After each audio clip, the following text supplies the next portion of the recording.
Last video में मैंने आपको सिकल सेल एनीमिया के बारे में बताया था. So let us start with the next recessive disorder, that is thalassaemia.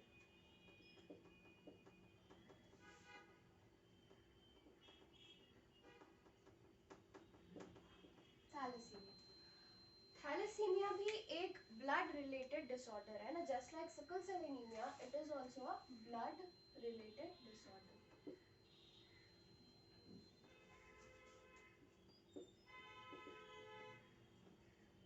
ठीक है, तो इसमें क्या होता है, इसमें देयर आर टू जीन्स, है ना. अच्छा, पहले हम जान लेते हैं. अब आपको पता है कि आपका जो हीमोग्लोबिन मॉलिक्यूल होता है, that is made up of 2 alpha chains and 2 beta chains, है ना. This is the normal general adult haemoglobin. अब ये जो दो नॉर्मल आपका 2 अल्फा चेन होता है, ठीक है, that is coded by 2 genes, है ना. HbA1 and HbA2. ठीक है, HbA1 और HbA2, ये जो दो जीन होता है, ये दो जीन आपका अल्फा चेन के लिए कोड करता है. ठीक है, और these both are located on the 16th chromosome.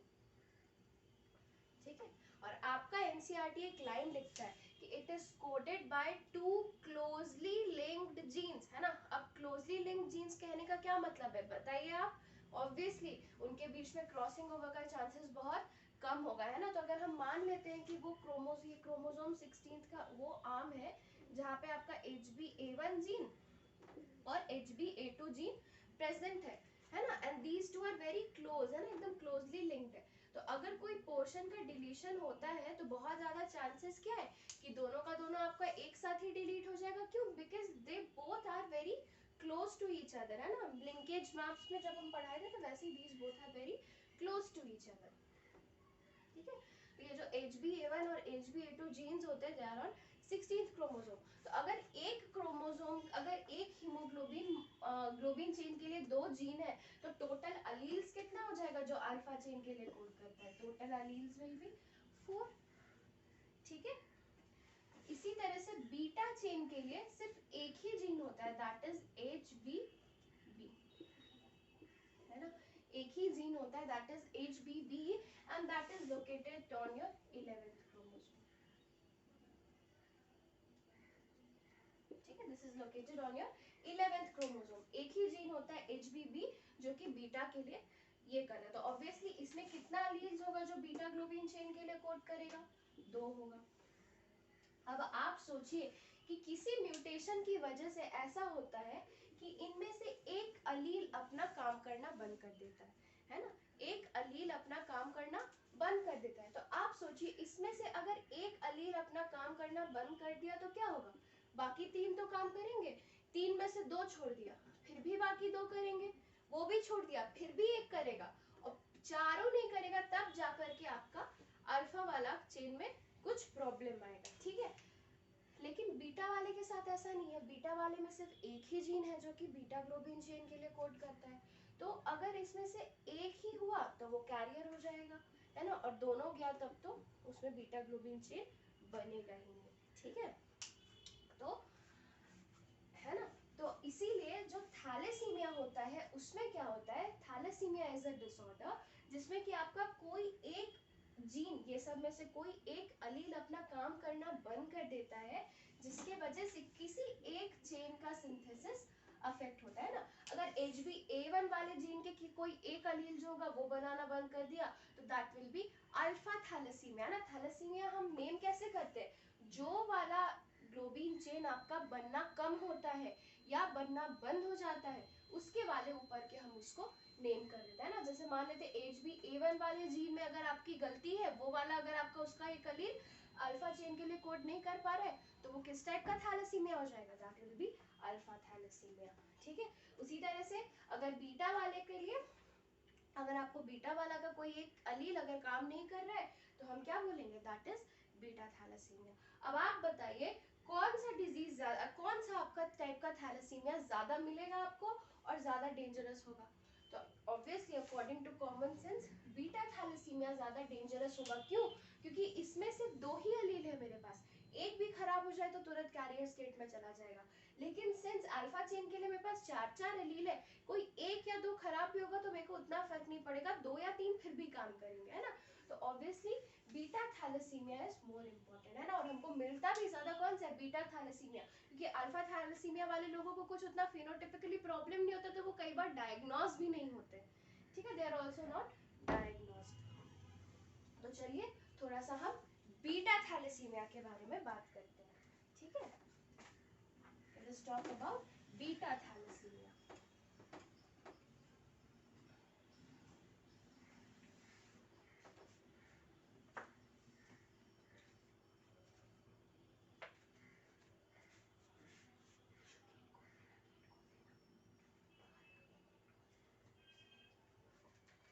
तो बीटा थैलेसीमिया में आपका क्या होता है कि 3 फिनोटाइप हो सकते हैं, ठीक है। तो let us represent it by B, ठीक है। बीटा जिसमें नॉर्मल अगर होगा, this is a normal trait, है ना, this is a normal trait. इसको पॉजिटिव से हम पॉजिटिव से रिप्रेजेंट करते हैं। बीटा अभी नॉर्मल के लिए याद रखिए, अगर इस किसी में एक बीटा अलील काम नहीं कर रहा है तो उसको हम माइनस से डिनोट करते हैं ना। This is a gene which is affected, this is the allele which is affected from beta thalassemia, तो इसको हम बोलते हैं carrier state, this is the carrier state.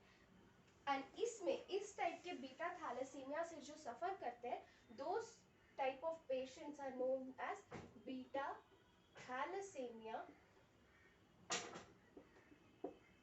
Minor, है ना, they are known as beta thalassemia minor. और अगर दोनों का दोनों gene is affected, both of the genes are affected, then the person is affected, then the person is affected, and such people are known as beta thalassemia, beta thalassemia major, है ना, beta thalassaemia major. तो अब इसमें होता क्या है thalassaemia में, आपको पता चल गया कि किसी एक ग्लोबिन चेन का सिंथेसिस ही नहीं होता है, या होना कम हो जाता है या नहीं होता है। तो सिकल सेल एनीमिया और थैलेसीमिया में डिफरेंस क्या हुआ, सिकल सेल एनीमिया में sufficient quantity of globin chain बनता है लेकिन डिफेक्टिव चेन बनता है ना, वो उसका वो जो चेन बनता है दैट इज डिफेक्टिव, है ना, ऐसा नहीं कि कम बनता है। लेकिन थैलेसीमिया में डिफेक्टिव चेन नहीं बनता है, चेन ही नहीं बनता है ना, चेन ही बनना आपका कम हो जाता है। तो the first one is a qualitative problem and the second one that is thalassemia, it is a quantitative problem, इसमें क्वांटिटी कम हो जाता है। अब क्या होता है कि अब इसमें डिजीज क्यों होता है, why is it dangerous, how does it cause disease. तो ये जो आरबीसी होता है इसके अंदर हीमोग्लोबिन होता है आपका, है ना, you have haemoglobin inside RBC. अब आप सोचिए इस हीमोग्लोबिन, ये जो मॉलिक्यूल बना, इसमें आपका बीटा चेन कम बना, अल्फा चेन रिलेटिवली ज्यादा हो जाएगा, है ना। तो अल्फा चेन का क्वांटिटी बढ़ने की वजह से क्या होगा, कुछ जितना बीटा बना उसके साथ अल्फा बीटा एसोसिएट करके तो नॉर्मल हीमोग्लोबिन मॉलिक्यूल बना लेगा। लेकिन जो अल्फा बीटा के साथ नहीं मिल पाएगा वो क्या होगा, वो ऐसे ही रह जाएगा। ऐसे ही रहने की वजह से वो क्या करता है, डेंसिटीज बना देता है आरबीसी में, ऐसे करके एग्रीगेट्स बन जाता है, ठीक है। अब एग्रीगेट्स ये सब बना, कुछ भी हुआ, आरबीसी का ऑक्सीजन कैरिंग कैपेसिटी घट गया, आरबीसी का शेप एंड साइज चेंज हो गया, है ना। तो क्या होगा, आरबीसी का डिस्ट्रक्शन स्प्लीन में, एकदम सेम अब सिकल सेल एनीमिया के जैसा। तो आरबीसी का क्या होगा, डिस्ट्रक्शन स्प्लीन में बढ़ जाएगा, बढ़ जाएगा। तो ऐसा पेशेंट भी किस टाइप, क्या से चीज से सफर करेगा, हीमोलिटिक एनीमिया, है ना, hemolytic anemia. This person shall also suffer from hemolytic anemia, है ना। तो this is all about thalassemia। इससे ज्यादा आपको thalassemia में नहीं जाना, बस आपको जानना है कि अल्फा वाला के लिए 4 जीन, अल्फा वाला के लिए 4 एलील होता है, बीटा वाला के लिए 2 एलील होता है, एंड इसीलिए ये हम ज्यादा पढ़ते हैं। अल्फा आपको कम इनकाउंटर होता है, कई बार केसेस में डायग्नोज भी नहीं होता, ठीक है। So here we end with thalassemia. Next, this is phenylketonuria. phenylketonuria के बारे में आपको ज़्यादा नहीं जानना है, बस एक दो चीज़ जानना है जल्दी से बता देते हैं।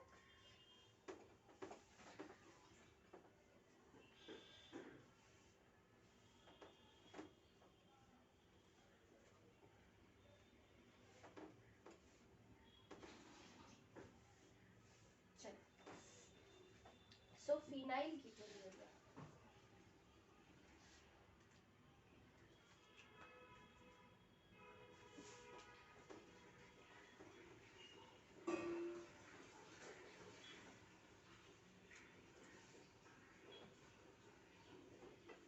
फिनाइल कीटोन्यूरिया, फिनाइल कीटोन्यूरिया को कहता है आपका कि this is an inborn error of metabolism, है ना, इनबॉर्न एरर ऑफ मेटाबॉलिज्म। कहने का क्या मतलब, इनबॉर्न मतलब दैट इज कॉन्जेनाइटल, कॉन्जेनाइटल मतलब सिंस बर्थ, है ना, आप पैदा लिए तब से ही आपके बॉडी में, है ना। तो inborn error that is an error of metabolism, metabolism क्या होता है, आपके बॉडी में जितना भी केमिकल रिएक्शंस होता है सबको मिला के हम मेटाबॉलिज्म कहते हैं। तो इसमें कौन सा मेटाबॉलिज्म आपका बिगड़ता है, तो एक एंजाइम है जिसका नाम है phenylalanine, phenylalanine hydroxylase, this is encoded by a gene, ठीक है, this is encoded by a gene, कोई जीन एक एंजाइम फिनाइल कीटोन्यूरिया बनाता है। अब ये जो फिनाइल, ये जो एंजाइम होता है इसका काम क्या होता है, it converts amino acid phenyl alanine into tyrosine. इसका काम क्या होता है, this enzyme converts amino acid phenyl alanine into tyrosine, ठीक है, नॉर्मल है बहुत। अब मान लेते हैं कि तीन तरह का इसमें फिर से मेरे को जीनोटाइप्स मिल सकता है ना। एक हम मान लेते हैं जो नॉर्मल है आपका फिनाइल कीटोन्यूरिया का, उसमें कुछ भी नहीं है। दूसरा जो एक अफेक्टेड है ना फिनाइल कीटोन्यूरिया वाला, उसमें एक ऐसा जीन है जो कि ये एंजाइम नहीं बना पा रहा है। और एक तीसरा ऐसा है जिसमें दोनों का दोनों जो अलील है उस जीन का, वो फिनाइल एलानिन हाइड्रोक्साइलेज एंजाइम नहीं बना पा रहा है। तो इन दोनों में तो ज्यादा कुछ मैनिफेस्टेशन नहीं हुआ क्योंकि सही अमाउंट ऑफ फिनाइल एलानिन बन जाएगा, है ना, इसमें एक नहीं भी बना रहा है तो दूसरा तो बना ही रहा है। इसमें क्या होगा, ये वाला एंजाइम नहीं बनेगा, नहीं बनने की वजह से क्या होगा, फिनाइल एलानिन टायरोसिन में कन्वर्ट नहीं हो पाएगा, टायरोसिन में कन्वर्ट नहीं होगा तो क्या होगा, फिनाइल एलानिन का लेवल आपके बॉडी में बढ़ने लग जाएगा, है ना, बढ़ने लग जाएगा। तो ये फिनाइल एलानिन अमाइनो एसिड आपके बॉडी में जगह जगह पे एक्यूमुलेट करने लग जाएगा, है ना, जगह जगह पे एक्यूमुलेट करेगा, जैसे कि ब्रेन में एक्यूमुलेट करने लग गया, मेंटल रिटार्डेशन कॉज करेगा, यूरिन में निकलने लग गया, यूरिन से स्मेल आने लगेगा, यूरिन का कलर ब्लैक हो जाएगा, है ना। So these are various manifestations of phenylketonuria. This is an example of pleiotropism, याद रखना आपके बुक में ये एग्जांपल दिया हुआ है प्लियोट्रोपिज्म का,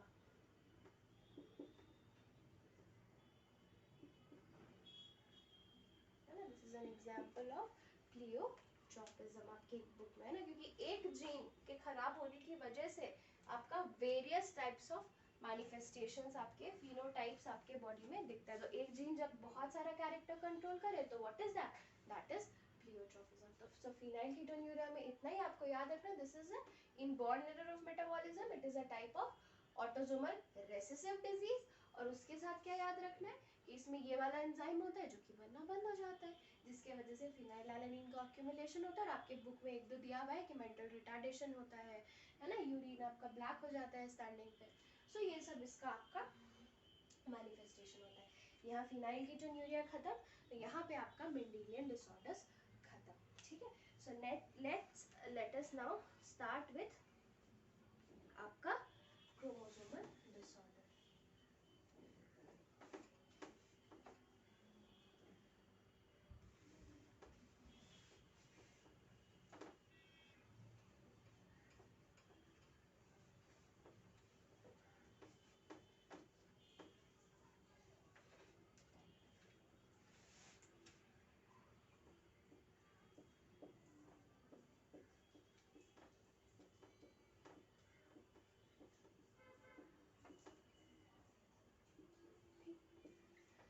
क्रोमोसोमल डिसऑर्डर्स में आपके एनसीईआरटी में, ठीक है, एक वर्ड दिया हुआ है ना, दैट मतलब आपके एनसीईआरटी में जो भी क्रोमोसोमल डिसऑर्डर्स दिया हुआ है, that is because of a condition known as aneuploidy, that is because of a condition known as aneuploidy. So what is aneuploidy? Aneuploidy क्या होता है? अब जैसे आपका नॉर्मल प्लॉइडी क्या होता है, व्हाट इज द प्लॉइडी, मतलब कितना सेट ऑफ क्रोमोसोम आपके एक सेल में है, that is the ploidy of the cell. एक सेट है तो हैप्लॉइड, दो सेल है तो डाइप्लॉइड, है ना, इस तरीके से. तो एन्यूप्लॉइडी हम कब बोलते हैं, जब आपके क्रोमोसोम में से या तो एक क्रोमोसोम पर सेल बढ़ जाए या तो एक क्रोमोसोम पर सेल घट जाए. ऐसे कंडीशन में हम बोलेंगे कि that person is suffering from aneuploidy. मतलब कि अगर किसी पर्सन में 46 के जगह 47 क्रोमोसोम हो गया तो दैट पर्सन इज एन्यूप्लॉइड, है ना. 46 के बदले 45 क्रोमोसोम हो गया तो दैट पर्सन इज एन्यूप्लॉइड. ठीक है.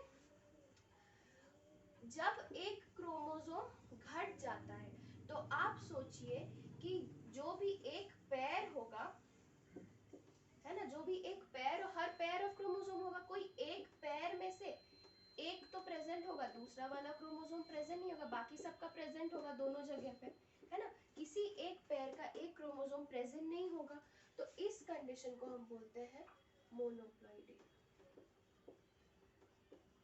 ठीक है. This condition is known as monoploidy. ठीक है. और उसके बाद अगर बढ़ गया तो इसको हम बोलते हैं पॉलीप्लॉइडी. ठीक है. अगर क्रोमोसोम आपका बढ़ गया तो this is known as polyploidy. हो गया, कोई प्रॉब्लम नहीं है. आगे बढ़ते हैं. ठीक है.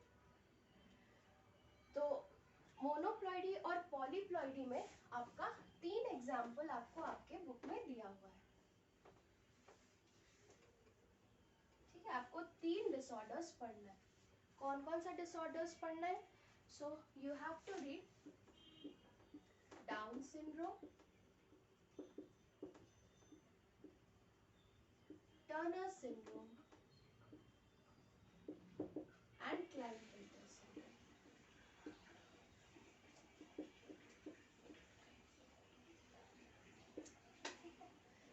सो देखते हैं कि क्या क्या होता है.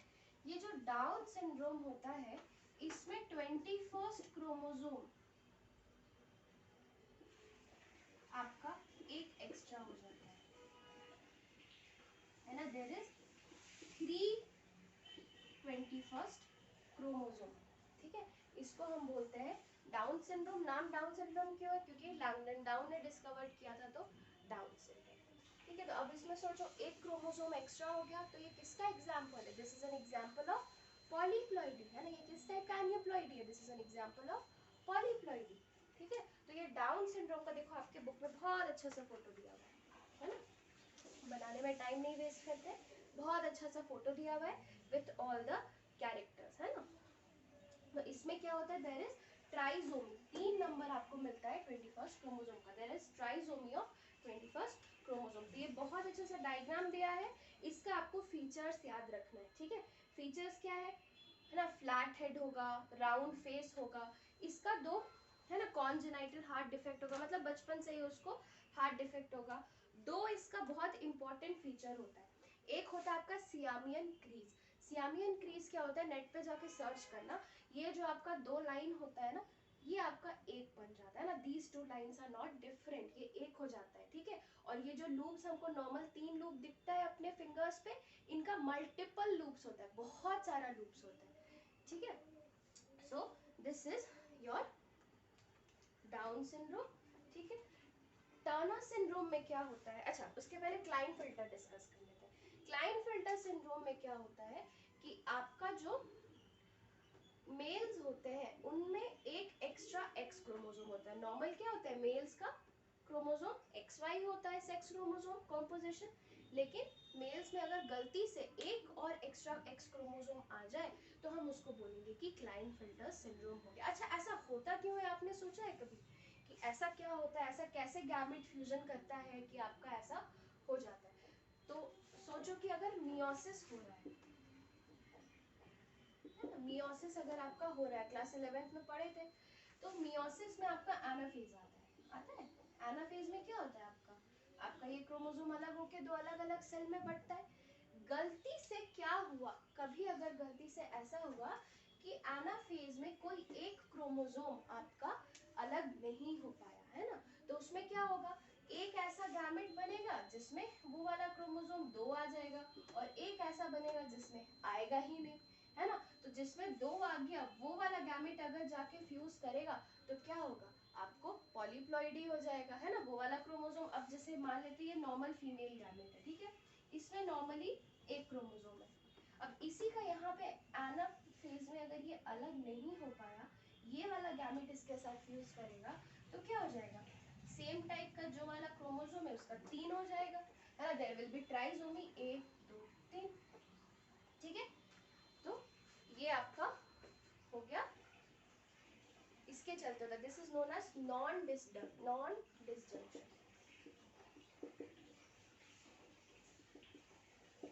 ठीक है, this is known as non disjunction of chromosomes. Chromosomes anaphase के टाइम पे अलग नहीं हो पाए, इसीलिए उनको ऐसा गैमेट बनता है, जिसके वजह से या तो आपका ट्राइसोमी होता है या मोनोसोमी होता है। तो ये जो डाउन सिंड्रोम और क्लाइनफिल्टर सिंड्रोम है, this is your example of monosomy. Very sorry, this is an example of trisomy. Trisomy क्यों, क्योंकि यहाँ पे एक टाइप के 3 क्रोमोसोम हो जाते हैं। यहाँ पे भी तो 3 हुआ ना, भले y है उससे क्या हुआ है, तो अल्टीमेटली 6 क्रोमोसोम। तो यहाँ पे नॉन डिसजंक्शन हुआ होगा तभी तो 2x हो पाया होगा, या xy हुआ होगा, नॉन डिसजंक्शन होगा तभी तो 2 एक साथ आया होगा। तो these both are examples of your trisomy, ठीक है। और ये टर्नर सिंड्रोम में क्या होता है, टर्नर सिंड्रोम में मान लो कि एक जो खाली वाला गैमेट है वो जाके फ्यूज करे था, तो क्या होगा, हम मान लेते हैं कोई नॉर्मल आपका फीमेल गैमेट है जो कि एक एक्स क्रोमोसोम कैरी किया है। मेल के भी गैमेट को एक एक्स कैरी करना चाहिए था फीमेल बनाने के लिए, लेकिन उसके पास वो एक्स क्रोमोसोम नहीं है। Why, because of non disjunction, दोनों का दोनों क्रोमोसोम एक ही सेल पे चला गया। अब जिसमें नहीं है वो वाला गैमेट जाकर के फ्यूज कर गया, है ना। तो क्या होगा, इसमें से 45 क्रोमोसोम्स आएगा, है ना। इसका जीनोटाइप कैसा हो जाएगा, एक्स ओ टाइप का हो जाएगा। एक जो एक्स्ट्रा एक्स क्रोमोसोम होना चाहिए था वो नहीं हुआ, तो इसमें क्या होगा, इसमें एक आपका एक्स क्रोमोसोम नहीं है, तो this will be N example of monosomy, है ना, this will be N example of monosomy, ठीक है। तो अब इसमें होता क्या है, फीचर्स डिस्कस कर लेते हैं। डाउन सिंड्रोम का तो बता दिया। टर्नर सिंड्रोम में क्या होता है, जो फीमेल होती है, नॉर्मली इसको एक्स क्रोमोसोम है तो सिर्फ क्या होगी, फीमेल होगी ऑब्वियसली, है ना, वाई रहने से ही मेल होता है। तो एक्स ओ टाइप का फीमेल में क्रोमोसोम में क्या होगा, उसका सेकेंडरी सेक्सुअल कैरेक्टर्स डेवलप नहीं करेगा। जैसे उसका ब्रेस्ट रूडिमेंट्री होगा, मैमरी ग्लैंड्स का डेवलपमेंट नहीं होगा, ओवरीज का डेवलपमेंट नहीं होगा, उसका हाइट काफी छोटा होगा। ये सब 3-4 चीज आपके एनसीईआरटी में लिखा है, बस वो पॉइंट्स याद कर लेना। नेक्स्ट आते हैं क्लाइनफिल्टर सिंड्रोम में। क्लाइनफिल्टर सिंड्रोम में क्या है आपका जीनोटाइप, दैट इज XXY। तो Y प्रेजेंट है मतलब क्या, दैट इज मेल। तो XXY ऐसा मेल होगा जिसमें आपका फीमेल का भी कैरेक्टरिस्टिक्स होगा। क्यों, क्योंकि इसमें 2X क्रोमोसोम आ गया है ना, तो फीमेल का कैसा कैसा कैरेक्टरिस्टिक्स आ जाएगा, उसमें गायनेकोमास्टिया होता है, there is gynaecomastia. What is the meaning of gynecomastia? That is breast development in males. ठीक है, gynecomastia means breast development in males. Next आते हैं, उसका जो testis होगा that will be rudimentary. क्यों, क्योंकि यहाँ पे आपका फीमेल पैटर्न भी आ गया, तो आपका टेस्टिस प्रॉपरली डेवलप नहीं कर पाएगा। उसके साथ आपका female hair of female pubic hair growth pattern मिलेगा। जैसे फीमेल्स में प्यूबिक हेयर का ग्रोथ होता है, उस टाइप का पैटर्न आपको मेल्स में दिखेगा। तो these are some features for आपका क्लाइनफिल्टर्स एंड टर्नर सिंड्रोम, है ना। तो याद रखना है कि आपका 3-4 टर्म है। एन्यूप्लॉइडी में आपका 2 चीज होता है, मोनोप्लॉइडी एंड पॉलीप्लॉइडी, है ना। मोनोप्लॉइडी तब होता है जब पूरा का पूरा सेट ऑफ क्रोमोसोम्स आपका सिर्फ एक हो। पॉलीप्लॉइडी कब होता है, जब पूरा का पूरा सेट आपका 2 हो, ठीक है। और अगर कोई एक क्रोमोसोम या एक ही क्रोमोसोम बस अगर आपका प्लस या माइनस हो जाए, तो हम उसको, अगर माइनस हो गया तो सिर्फ एक ही रहेगा उस पेयर का, तो हम उसको मोनोसोमी बोलेंगे। अगर आपका प्लस हो गया तो एक ही टाइप का क्रोमोसोम आपके सेल में 3 आ जाएगा तो हम उसको ट्राइसोमी बोलेंगे. सो ट्राइसोमी का example is down syndrome and Klinefelter syndrome. Down syndrome में किसका ट्राइसोमी होता है? 21st क्रोमोसोम का होता है. क्लाइनफेल्टर सिंड्रोम में किसका ट्राइसोमी होता है? सेक्स क्रोमोसोम का होता है ना यार, XXY हो जाता है. और Turner syndrome is an example of monosomy. Females में सिर्फ एक X क्रोमोसोम रहता है. So here we complete your chapter inheritance. ठीक है, इसके बाद we start with your next unit that is biotech, since molecular basis आपका गौरव सर ले रहे हैं. सो कोई भी प्रॉब्लम होगा we'll discuss it in the live.